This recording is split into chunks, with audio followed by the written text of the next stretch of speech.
My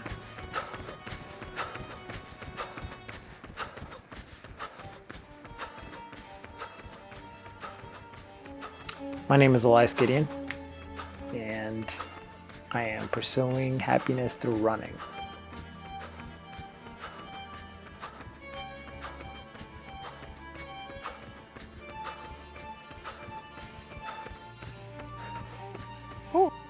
I started when I was 11.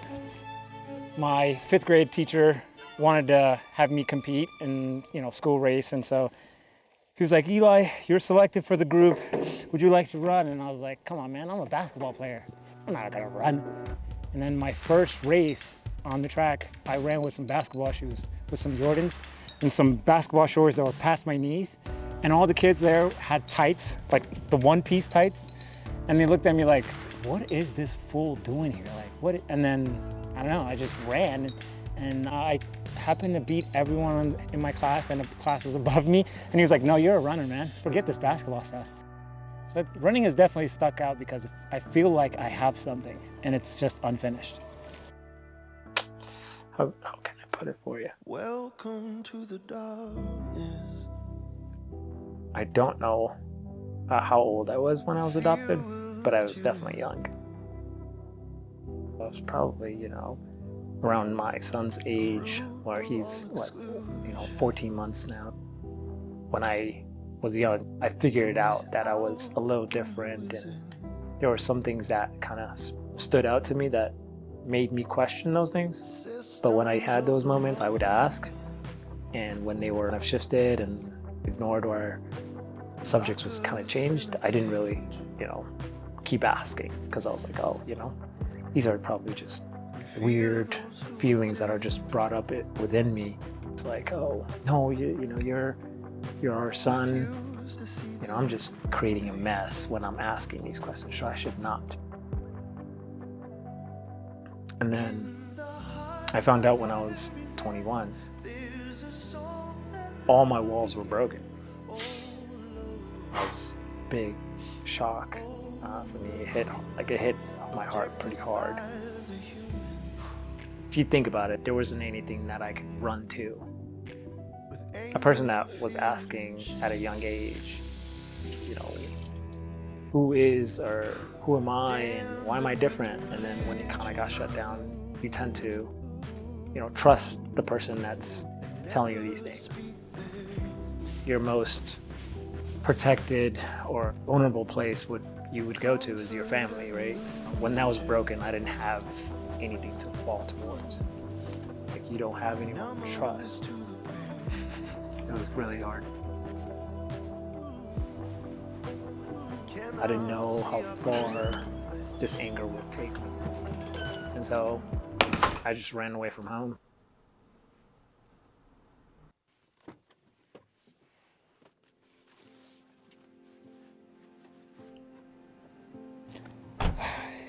Running definitely keeps me motivated to push myself, because I don't like the word tired.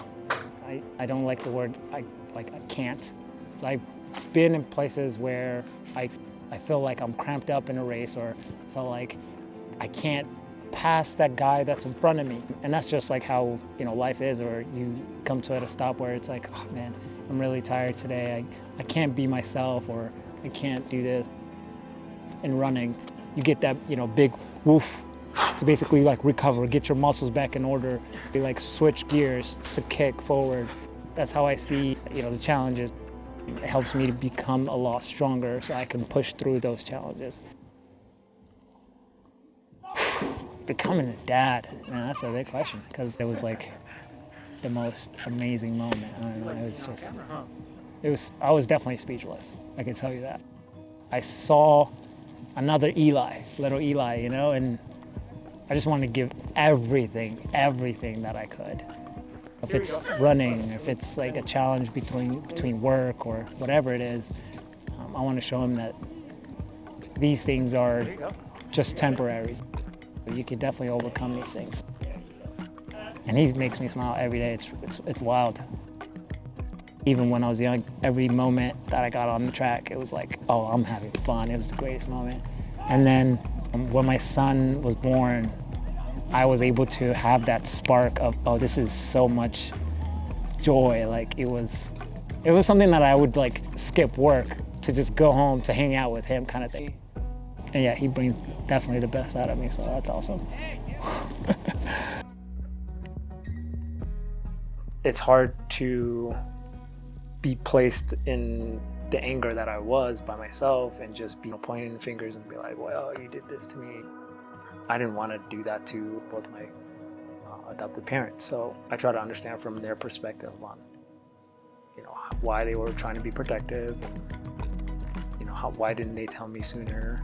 And now even being a dad, it makes a lot of sense. There's a lot of things that I see where they were trying to do.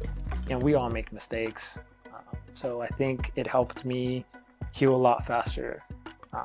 And where I am today is a lot better than, 7 or 8 years ago.